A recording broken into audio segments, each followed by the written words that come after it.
Aujourd'hui, dans notre émission, nous allons avoir la chance exceptionnelle d'assister à un phénomène rare dans le monde animal. La rencontre de deux êtres a priori tout opposés. On les voit s'approcher, faire connaissance. Et je pense que nous allons leur laisser un peu d'intimité.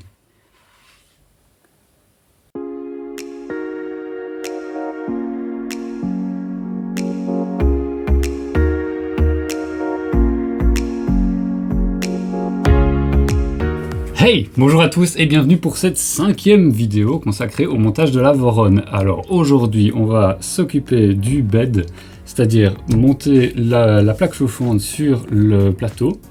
Et donc pour cela, on va avoir besoin d'une paire de gants, ou plusieurs paires de gants selon comment vous allez travailler, du dégraissant. Donc moi ici c'est de l'alcool, vous pouvez utiliser de l'alcool isopropylique ou n'importe quoi d'autre qui soit suffisamment dégraissant. On va utiliser du tape de masquage, ici du silicone haute température, donc c'est de la pâte à joint, comme on appelle ça communément. Ici c'est de la rouge, ça se trouve aussi en noir, ça se trouve d'ailleurs plus facilement de la couleur noire. Moi je préférais prendre de la rouge puisque c'est plus esthétique par rapport à notre plateau chauffant ici en silicone.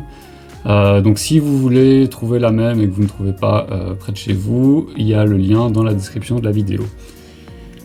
Alors, ensuite, il vous faudra aussi de l'essuie-tout pour utiliser le dégraissant. Allez, c'est parti. Alors, avant de faire quoi que ce soit, la première étape, c'est de travailler sur un environnement propre. On va travailler avec du double face, avec une surface qui doit être vraiment exempte de graisse, exempte de traces de doigts, etc. Donc, comme on avait fait précédemment la structure, qu'on avait travaillé sur les rails, qu'on avait regraissé ces rails, j'ai préféré enlever l'essuie de travail que j'utilise en général pour éviter de salir mon plan de travail. Et ensuite j'ai nettoyé et dégraissé complètement mon plan de travail. Comme ça je suis sûr de ne pas contaminer les surfaces sur lesquelles je vais travailler.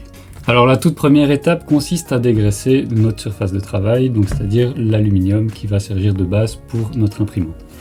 Alors cette plaque d'aluminium, elle a été manipulée à la main. Elle est remplie de traces de doigts, elle est possiblement avec de l'huile de coupe, etc. Donc tout ça, on va devoir enlever dans cette étape-ci.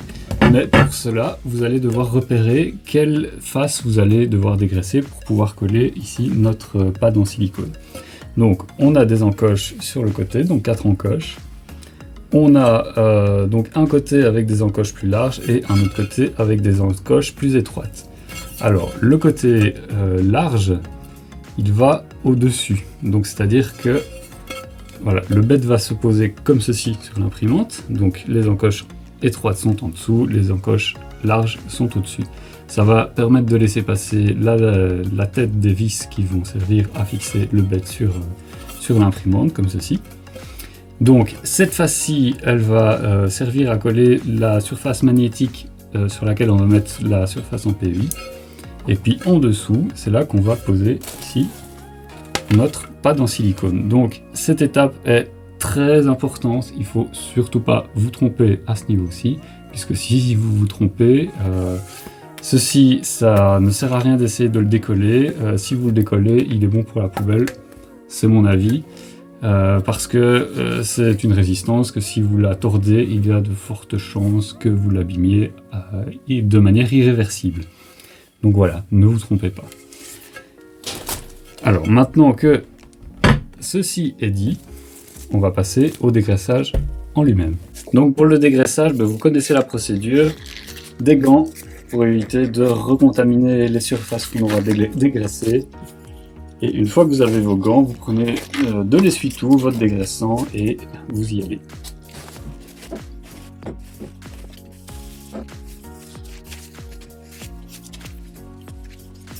Voilà, vous voyez, c'est bien nécessaire. Donc je vais faire une deuxième passe.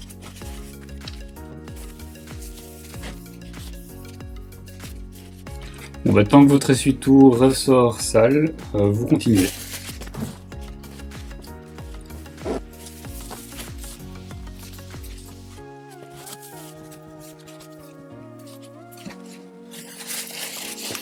Voilà, maintenant c'est bon.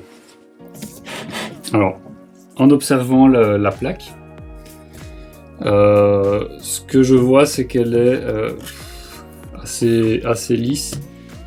J'ai pas trop confiance de mettre du double face là, tel quel, dessus. J'ai fort envie de passer un petit coup de papier de verre pour dire de dépolir la surface, de faire en sorte qu'elle soit plus rugueuse, ça va faciliter l'adhérence de la colle. Et surtout, à partir du moment où le bed va être mis en chauffe, ça va permettre une fusion de la colle avec, entre les deux surfaces.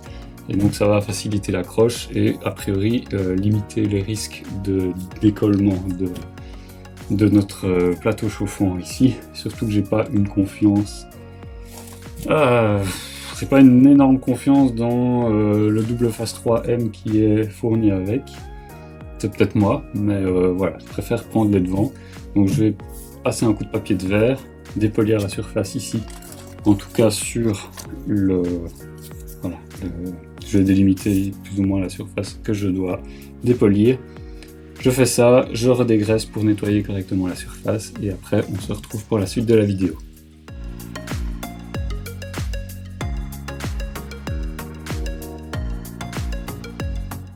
Voilà, alors notre plateau aluminium, il est maintenant dépoli, dégraissé, tout ce qu'on veut. Il est prêt à accepter la colle de son petit plateau en silicone. Alors le plateau en silicone ici, on est sur une Voron de 300 mm. Vous, ça dépend, les dimensions dépendront du modèle que vous avez choisi. Donc mon plateau ici en silicone, il fait 25 cm de côté. Tandis que mon plateau en aluminium fait 30,5 cm de côté. Donc pour faciliter les calculs, j'ai compté 30,4. Un demi millimètre de différence ne va pas jouer ici dans la précision du collage de notre plateau chauffant. Mais donc vu que on a une différence de taille entre les deux, il faut pouvoir placer notre plateau en silicone le plus au centre possible sur notre plateau en aluminium. Donc pour ça, j'ai pris une petite règle et j'ai calculé que je devais repérer 2,7 cm de côté, voilà, qui va être laissé libre pour pouvoir après repérer l'emplacement de mon plateau en silicone et faire en sorte qu'il ne soit pas décalé par rapport à notre plateau notre plateau en aluminium. Donc je vais noter ça avec ici un petit feutre, ça va faciliter le repérage des choses sur notre plateau.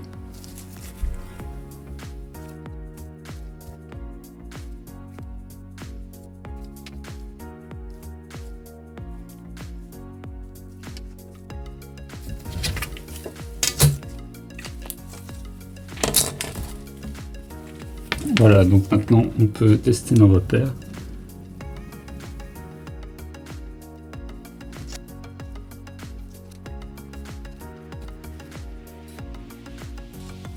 Alors moi mes repères ils viennent en dessous du plateau, donc c'est pas évident, donc je vais repasser dessus et repérer simplement les coins pour avoir plus facile à remettre le plateau exactement de la même façon. Et en plus, pour ne pas faciliter les choses, mon feutre est mort, donc il note plus grand chose.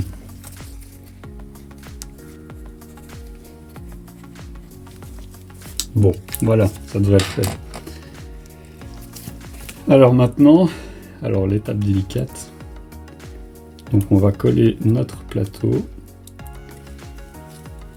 et on va essayer de ne pas faire de bulles. Donc pour ça, on enlève une partie du double face.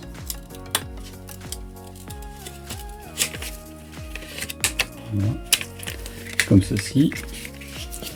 Et on vient placer cette partie là à l'endroit où on a fait nos repères et vous venez ensuite bien appliquer avec la paume de votre main le plateau sur le plateau en aluminium. Alors faites bien attention, le plateau en silicone il peut être légèrement plié, mais il faut surtout pas le croquer, puisque comme je vous ai dit, c'est une résistance, et une résistance, ça n'accepte absolument pas d'être plié, d'être manipulé, quoi que ce soit. Donc il faut vraiment y aller tout doucement.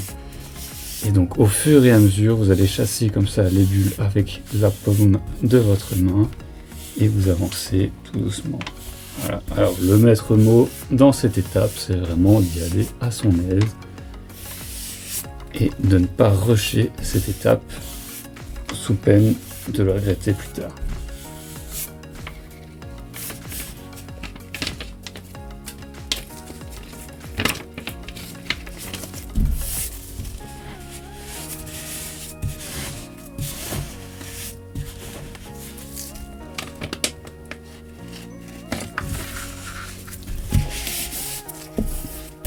Alors pour ceux qui se demandent, le fait de chasser les bulles, ça permet de faire en sorte que la chaleur puisse se transmettre directement au plateau, puisqu'en fait l'air est un isolant. Et donc si vous chauffez de l'air, c'est simplement votre plateau en silicone qui va rester chaud et qui ne va pas transmettre la chaleur à la surface à chauffer. Et donc ça va créer des zones avec des incohérences thermiques. Donc potentiellement des zones sur lesquelles vos impressions vont se décoller. Et puis à terme, c'est pas bon non plus pour le plateau en silicone parce que ça va créer des zones chaudes dessus. Et malgré le fait que ce soit un plateau chauffant, il n'aime pas être chauffé à trop haute température.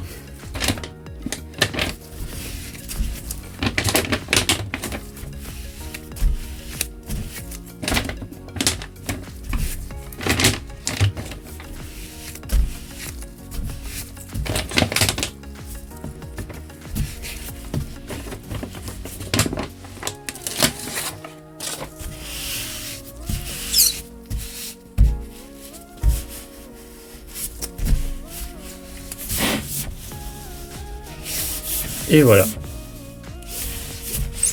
Donc notre première étape est faite. Alors, comme je vous ai dit, on prend notre temps. Donc cette surface-ci, je vais la laisser toute la nuit.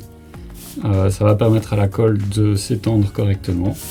Mais pour ça, je vais mettre du poids sur le plateau en silicone. Donc je vais aller chercher ce que j'ai en stock pour pouvoir répartir le poids correctement sans écraser ici idéalement les fils. Donc je vais essayer de trouver deux morceaux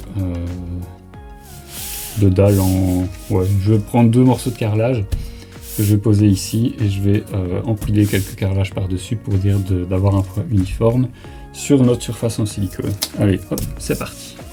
Voilà, alors je suis pas une nouille mais je peux vous dire que ça pèse son poids et que ça va être très bien pour travailler. Alors, bon, mes carrelages ils sont sales et j'ai pas envie de salir ce beau plateau en silicone tout propre.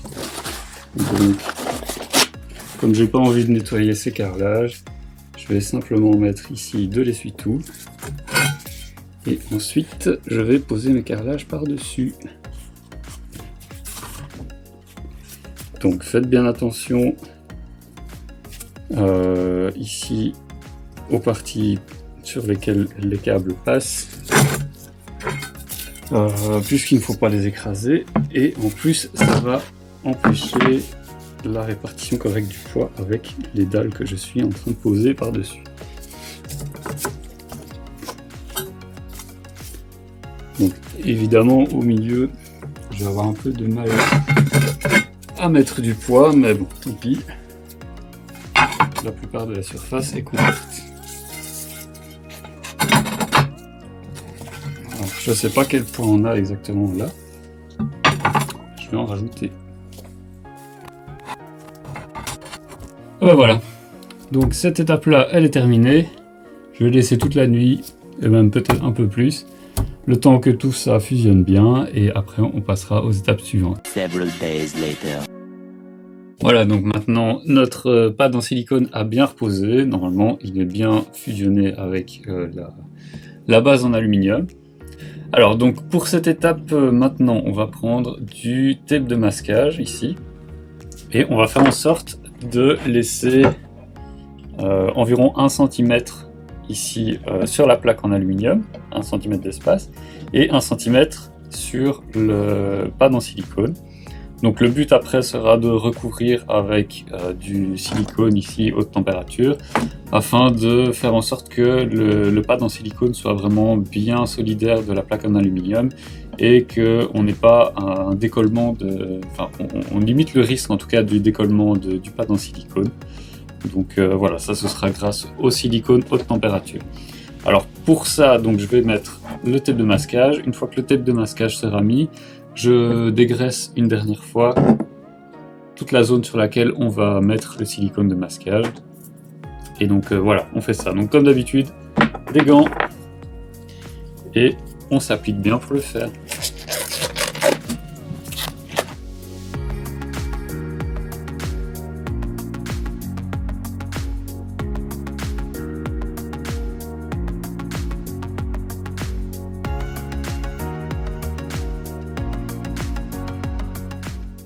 Alors maintenant que c'est fait, alors vous soulignez que ici j'ai masqué les câbles aussi, bon, ça sert à rien de les couvrir avec du silicone haute température. Ah, je suis vraiment désolé pour le bruit. Je sais pas si vous l'entendez fort, mais moi c'est fou. Bon bref. Donc pour la suite, silicone haute température. Donc c'est un tube, je l'ai acheté sur Amazon, je vous mets le lien en description si jamais ça vous intéresse d'avoir le même. Alors petite astuce, moi j'utilise une petite carte ici, une ancienne carte de banque. Ça va me permettre d'étaler de manière assez uniforme le silicone. Donc voilà, alors je vais faire un cordeau vraiment entre le pad en silicone et le plateau en aluminium, et après je vais venir écraser le cordeau avec la carte. Une fois que tout est terminé, vous enlevez directement le tape de masquage, ne laissez pas sécher le silicone parce que sinon vous ne saurez pas enlever le tape de masquage ou alors il va se déchirer. Après vous n'aurez pas de bons résultats. Donc voilà, allez, on fait ça.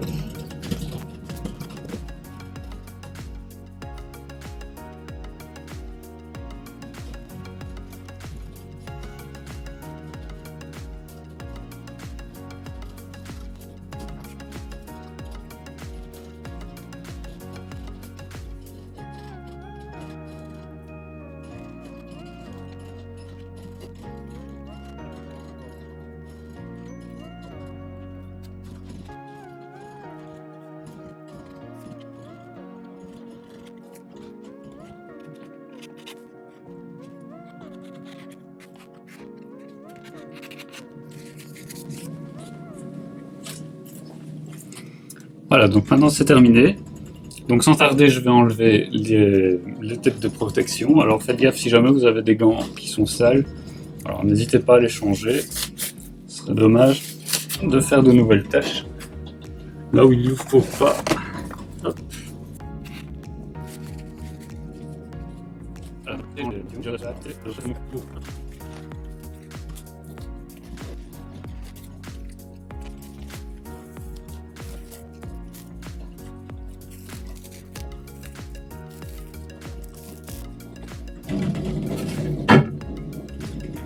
Et donc voilà ce que ça donne une fois terminé.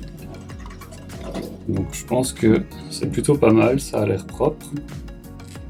Et maintenant on va laisser sécher le temps qu'il faut, donc je dirais un jour minimum. Ouais, 24 heures, donc voilà. Donc une fois que ça se sera terminé, on s'occupera de la sonde de coupure thermique, donc le fusible thermique. Donc ce sera pareil, on utilisera aussi du silicone haute température. On viendra coller la sonde directement sur le pad en silicone. Alors pourquoi? Sachant qu'il est équipé d'un trou, qu'il est prévu pour être vissé directement sur le plateau en aluminium. Ah ben, la raison est simple, c'est si jamais à un moment donné vous avez votre plateau en silicone qui se détache du plateau en aluminium, le fusible thermique va continuer à pouvoir fonctionner s'il est fixé directement sur ce plateau en silicone.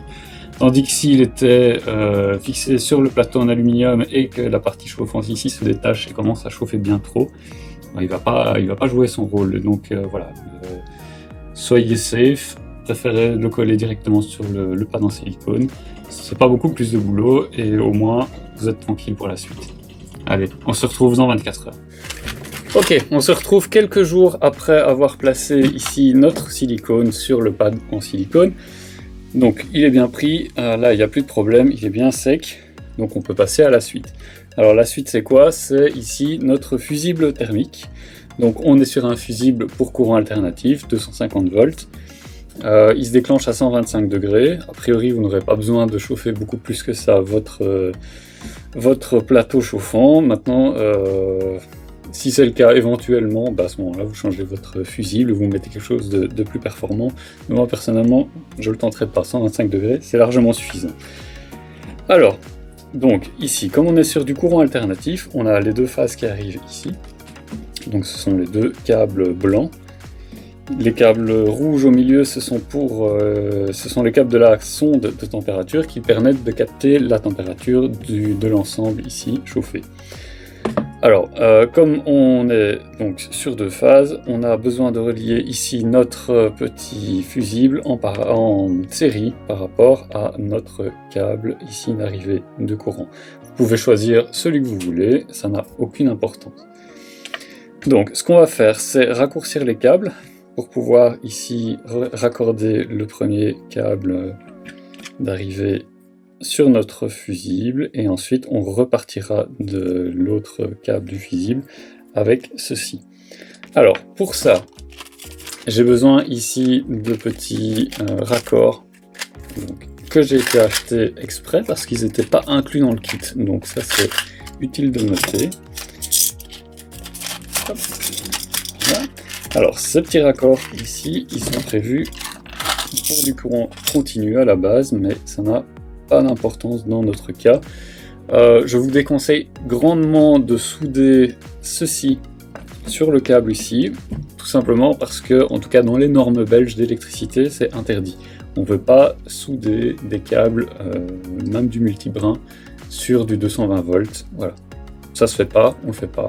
Donc il vaut mieux jouer la carte du safe et utiliser ici des cosses à sertir. Alors, donc ici notre fusible, je vais raccourcir le câble d'environ ceci. Hop, voilà.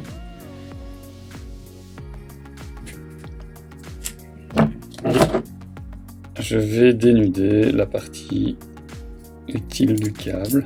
Hop.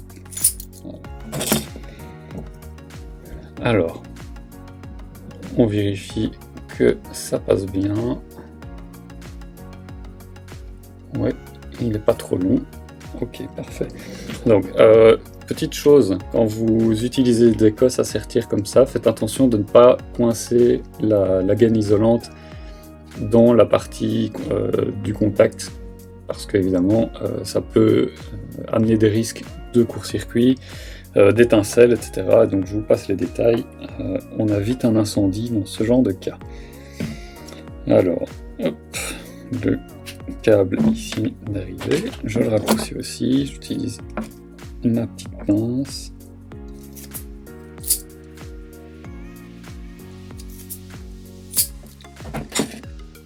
Voilà. Alors, ce sont des câbles tressés, ça laisse toujours des petits fils. Hop, après les avoir dénudés, moi je les recoupe à la pince coupante. Maintenant vous faites comme vous voulez. Et donc pareil, on vérifie que tout passe bien.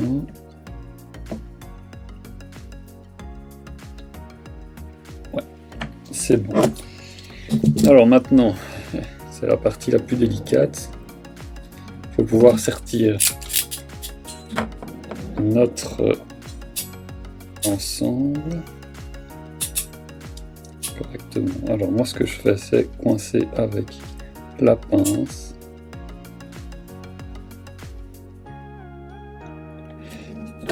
Hop. Et venir, voilà, présenter l'autre. C'est vraiment, on jongle avec les outils, on n'a que deux mains, on fait ce qu'on peut. Et on vient sertir l'ensemble. Alors, maintenant, si j'ai bien fait mon boulot, c'est pas le cas. Bon, alors ma pince à sertir, elle sertit pas assez.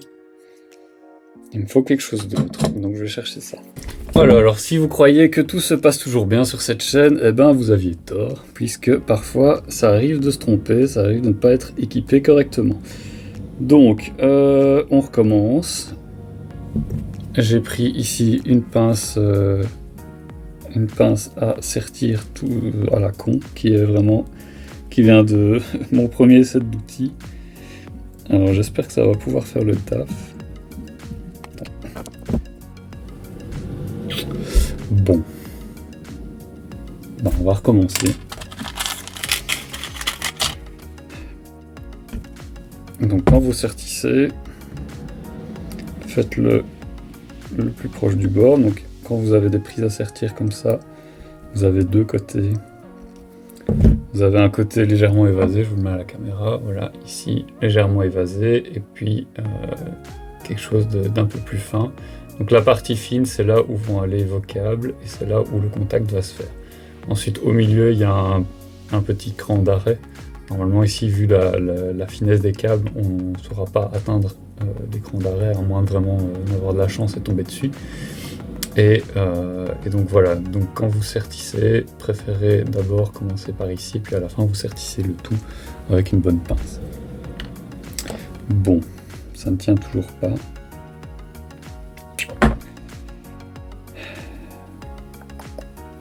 Bon. Ça, c'est pas cool du tout. Bon, je vais voir comment faire ça hors caméra et je vous remets ça après. Ok, alors je suis de retour après pas mal d'essais. 4 essais au total. Un seul a été fructueux. Bon, ça définitivement, si vous construisez une Voron, vous oubliez. C'est les outils à quelques euros dans n'importe quel magasin de bricolage. Et poubelle, hop, c'est de la merde. Ça, ici, c'est des pinces à sertir, c'est le même but. Le seul problème, c'est que celle que j'avais n'était pas adaptée pour des câbles d'aussi petit diamètre. Donc, ça, c'est une bonne pince, mais qui ne fonctionne pas bien dans notre cas. Alors, ce que j'ai dû faire, c'est utiliser une pince ici pour les prises solaires. C'est une pince pour les prises qui vont aller pour les panneaux solaires. Alors, j'avais ça de stock. C'est ce qui m'a permis de sertir correctement ici ma cosse et ça ne bouge plus. Si je tire sur les câbles ne s'enlèvent plus. Là, il n'y a aucun problème, le contact est bien franc. Donc, si vous faites ça de votre côté, n'hésitez pas à tirer sur les câbles suffisamment pour vérifier que tout tient bien. Si jamais ça ne tient pas, attention, danger. Vous risquez d'avoir des étincelles et donc éventuellement des départs de feu. Donc, vraiment, faites très très attention à ça. Donc maintenant que je l'ai fait pour un, je vais terminer de l'autre côté. Du coup, le câble qu'on a coupé tantôt, il est là. Hop, je vais le dénuder sur une partie. Donc comme on a fait tantôt, hop, voilà, j'enlève les petits morceaux de ficelle qui restent.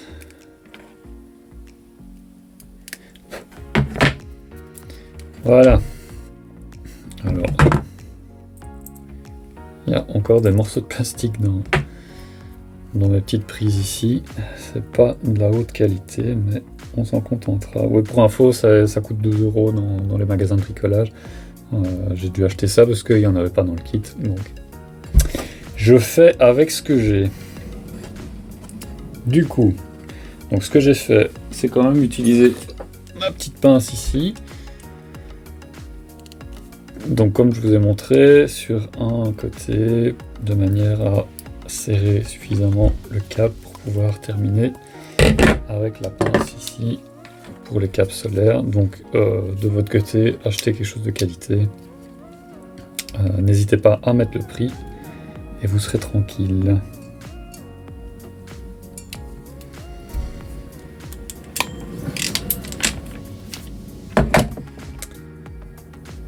Voilà, donc ça c'est fait. Et maintenant sur notre fusible, on fait la même chose. Hop. Voilà, donc ça bougera plus. On a un montage propre, on a quelque chose de safe aussi, c'est très important. Donc maintenant que ça c'est fait, notre petit tube de silicone et on va fixer notre fusible. Alors avant de faire ça, comme d'habitude, on va dégraisser l'endroit où on va le fixer et on va dégraisser le fusible, faut pas oublier ça aussi. Donc, hop, le fusible et on va le mettre ici. Je prends ma petite gant. Hop. Donc on a dit ici. Alors on va faire une noisette de silicone. Hop. Et on vient ici appliquer notre fusible. Alors vous appuyez bien. Avec votre gant, vous allez simplement remettre du silicone tout autour du fusible et autour du trou. N'hésitez pas à bien le plaquer dans le silicone, il tiendra encore mieux comme ça. Et voilà, c'est top. Donc maintenant que cela est fait, vous laissez reposer. Alors faites bien attention parce que visiblement le silicone a envie de se faire la malle.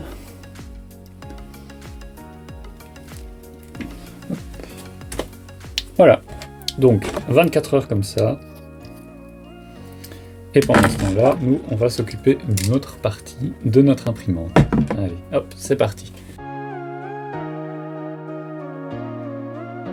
Alors le The End Stop, c'est une pièce que j'adore parce que je la trouve vraiment bien imaginée.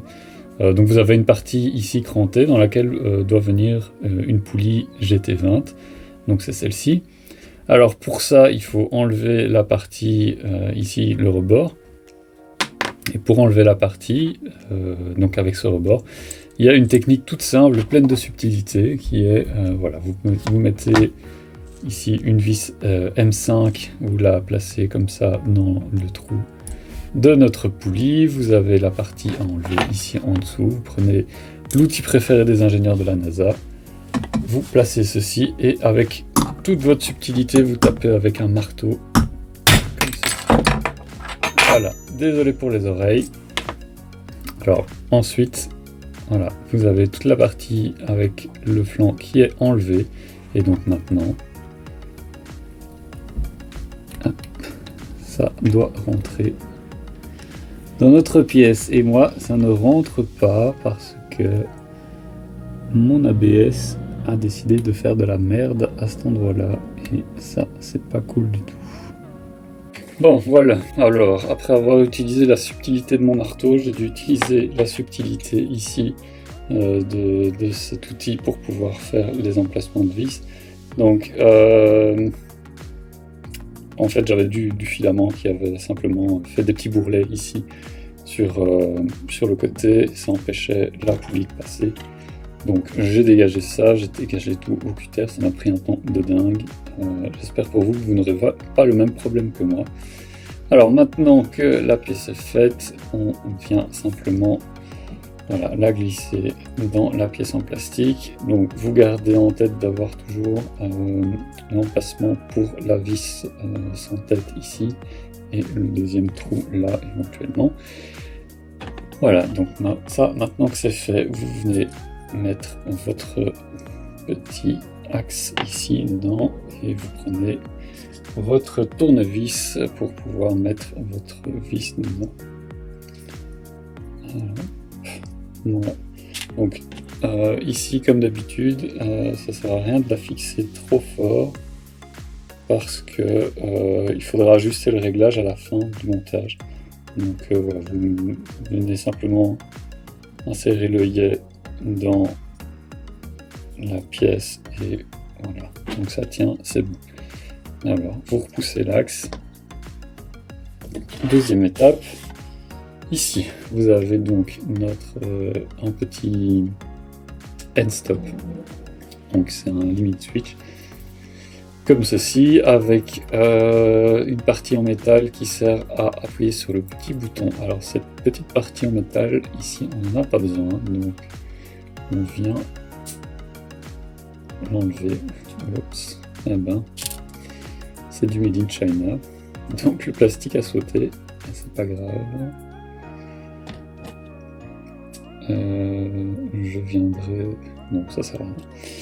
Alors, ça sert même à rien de le coller parce que ça va être simplement ici enfermé dans la pièce en plastique. Et donc vous regardez bien votre pièce. Ici vous avez l'axe métallique qui est légèrement décentré. En tout cas l'emplacement pour le limit switch est légèrement décentré. Alors le bouton il va comme ceci. Donc le bouton est là vers le bas, on peut dire. Et on vient voilà, faire en sorte que la partie, l'axe métallique, vienne appuyer sur le bouton, comme ceci. Voilà. Donc une fois que ceci est fait, vous avez donc votre petit switch qui est là. Alors vous avez des petits contacteurs. Alors les petits contacteurs, on va venir les plier doucement et les ramener vers le centre. Alors pourquoi je fais ça? Parce que on va ensuite mettre une petite prise ici. Dans la prise, elle va venir comme là, ici. Et donc là, cette prise là, voilà, vous voyez, elle est équipée de 3 petits contacteurs. Alors ces petits contacteurs, ils vont venir se souder directement sur les contacteurs de mon switch. Alors, comme ça va faciliter le fait d'avoir cette pièce là qui est facilement démontable, facilement débranchable. Alors, je vous préviens tout de suite, ça va être une partie de plaisir, parce que dans ce genre de cas, les choses ne vont jamais comme on veut.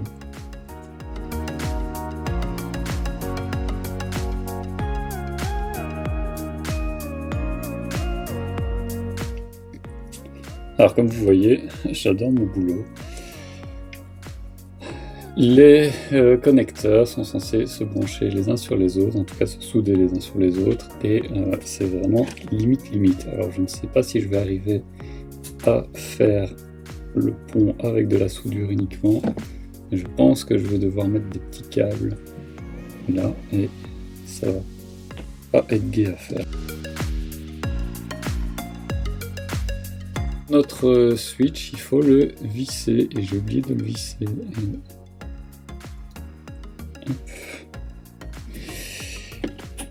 Voilà. Ah, c'est vraiment la cata aujourd'hui. Alors,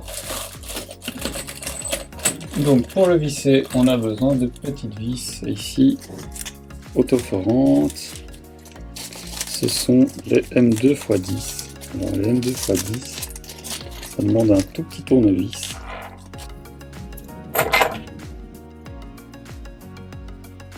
Voilà. Donc un tournevis 1,5 mm. Et donc notre limit switch, il a 2 petits trous qui servent à le fixer. Alors, vous venez visser le limit switch.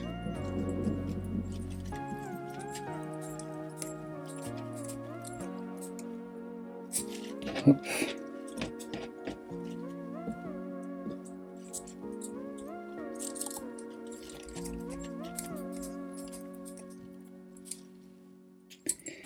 Et hop, bon, alors maintenant,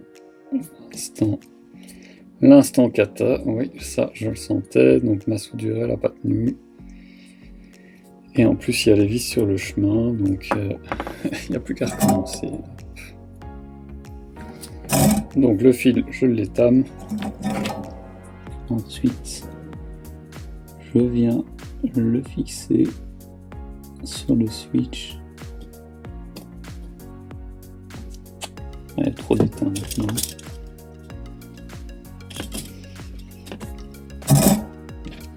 Ensuite, je recoupe ce qui est en trop.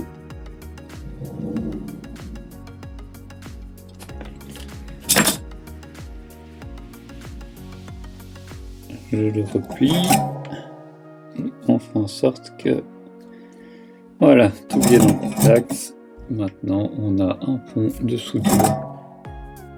Voilà, ici à ce niveau-ci. Bon, je vais faire pareil pour les deux autres.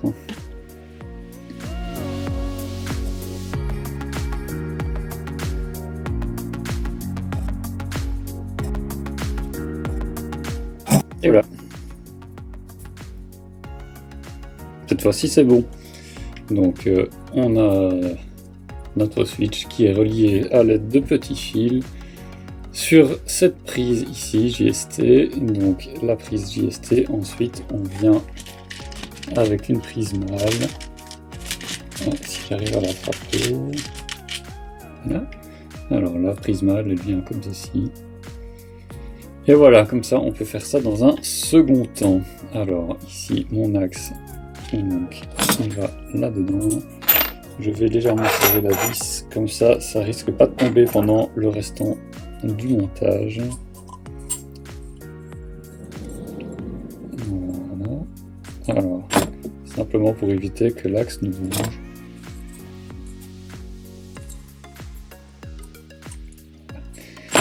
Donc faites attention qu'il n'appuie pas sur le bouton, sur le switch. Voilà. Donc pour l'instant il est coincé, il bouge plus, mais au moins on va pas perdre cet axe. Ouf, c'était dur, c'était pénible, mais cette pièce est faite. Alors maintenant je range un peu et on va monter ça sur notre imprimante. Allez, let's go.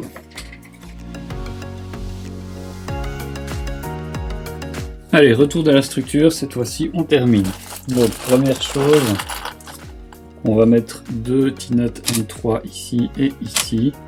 Ça va permettre de fixer notre cher end-stop. Alors, comme d'habitude, on y va.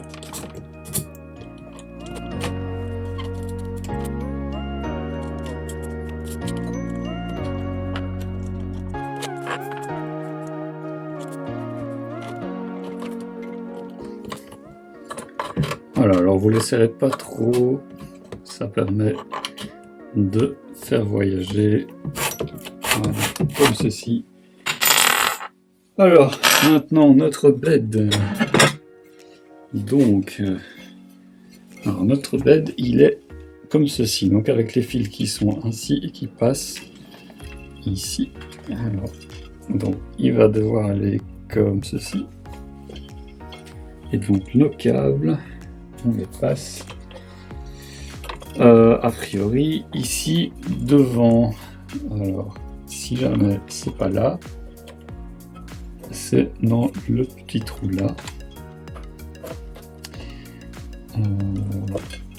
Ouais. Bon, a priori les câbles ils passent plutôt dans le trou. Je pense que ici l'emplacement c'est pour pouvoir passer son doigt pour soulever la partie basse de l'imprimante. Donc allez, c'est parti. Alors si je me suis trompé, bah, je vous le dirai dans une prochaine vidéo. C'est pas un problème, ça arrive de se tromper. Alors ceci c'est bon, donc il nous faut maintenant des vis M3 x 16 avec ici des vis spéciales pour le bed. Alors dans le manuel on recommande d'en utiliser 3, ça éviterait apparemment le warping du bed.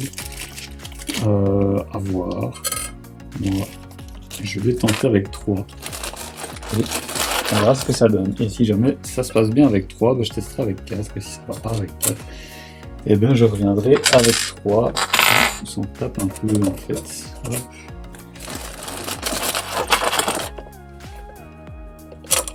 Les T-Nut M3, c'est vraiment un plaisir à mettre. Ça va tout seul. Alors je vais en mettre 4. Parce que une fois qu'ils sont placés, bah, il faut plus s'en soucier. Et s'il y en a un qui ne sert pas, bah, c'est pas grave, c'est bien.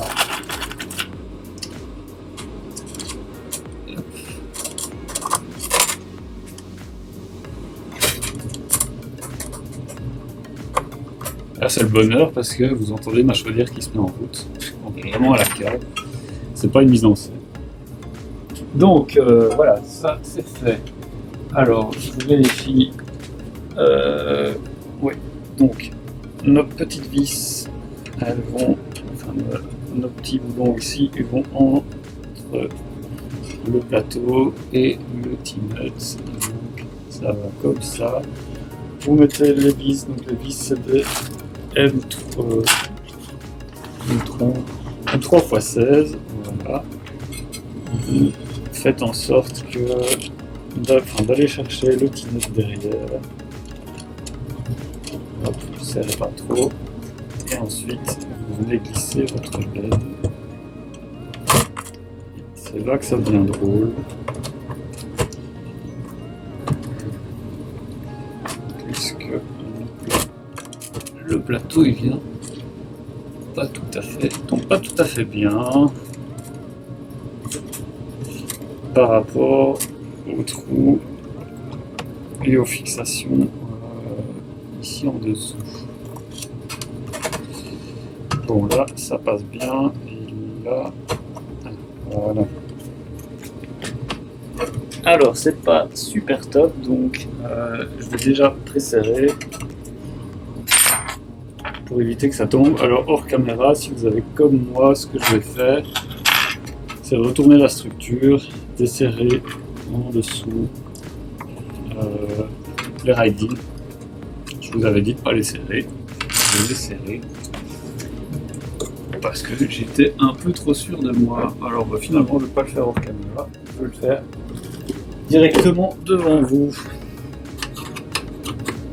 Donc voilà, ici il nous faut encore de tournevis.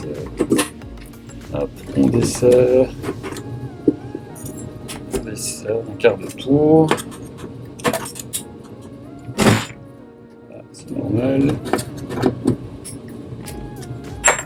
Ok, bon. Et on redresse.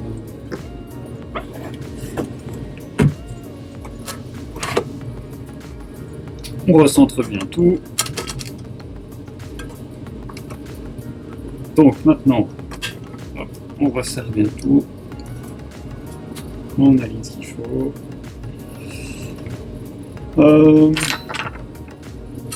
Notre bed, cette fois, on le visse, on le fixe.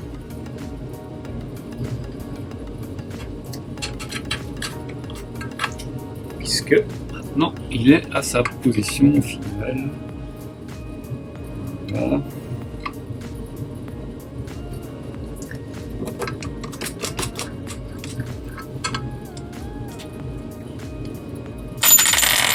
Donc ici c'est centré. On va venir fixer ceci qu'on n'avait pas vissé avant. Je vous avais prévenu, c'était utile. Donc voilà. Maintenant ça sert. Hop.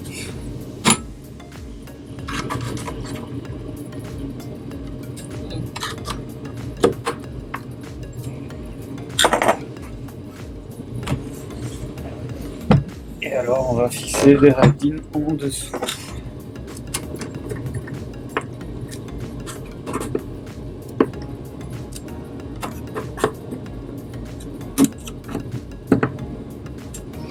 Voilà. C'est une bonne étape de terminer. Alors on verra plus tard si jamais le bed n'est pas tout à fait centré, on viendra le réajuster. Ici par exemple, voilà, notre end stop il vient contre le bed. Il suffira simplement de dévisser les vis et de faire voyager en avant en arrière le plateau pour le centrer par rapport au reste, parce que là c'est vraiment au pifomètre. Alors encore une fois, merci à tous d'avoir suivi cette vidéo. Alors j'avoue, cette fois-ci c'était vraiment pénible, c'était vraiment compliqué entre les travaux dans ma rue, entre ma chaudière qui se met en route, entre les difficultés que j'ai eues pour le montage. J'espère que les prochaines étapes ne seront pas aussi compliquées. En tout cas j'espère que je serai plus lucide pour les faire. Donc voilà, n'hésitez pas à me soutenir dans les commentaires, j'apprécie vraiment, et à très bientôt pour une prochaine vidéo. Ciao.